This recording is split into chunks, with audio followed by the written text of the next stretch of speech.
We also have Neha Dhawan joining us now, National Director, South Asians for Biden. Neha, welcome back to NDTV and congratulations, big day. I've been talking to lots of people to try and understand what have been their key takeaways. As somebody, as a South Asian looking at this entire event, what were your thoughts? I mean, it's history in the making. It's been a long time coming, but what I, really cherish about today is that it's reflective of America.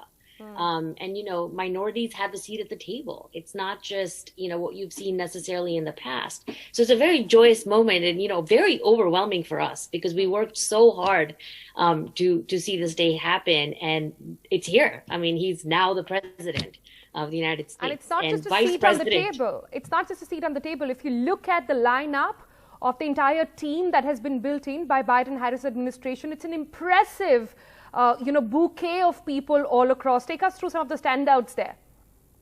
I mean, even if you just look at purely Indian Americans, I mean, you have 20 just right now to start off with that have either been appointed or nominated, and other South Asians as well. And that's just the South Asian community. You have other Asian Americans, and he's been very careful about making sure that his cabinet, his administration is reflective of America itself. And it starts with the second highest office in the land and then works its way down. So, it's a seat at the table. It's a different perspective. But again, it's reflective of what America is today, really. Right. And I have to ask you, a lot of people looking at Kamala Harris at the moment with a lot of anticipation. Firstly, it's a joyous moment for women across the world. Doesn't matter if you're Indian or not at this point. But how much should we read into her Indian heritage in here, and how much should we read into the fact of what this relationship and what her being in that position will mean for relationship between India and United States?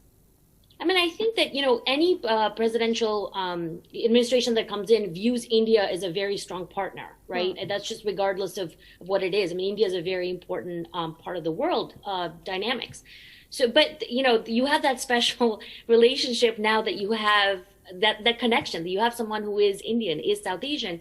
But I think what it says more about for us being here in America, for us South Asians, my daughter is only 1.5 years old, and I have this taped and I can show this to her as she gets older, that you can be president someday. Here's a vice president already who's broken that glass ceiling. You can be president. And that's really very important for us.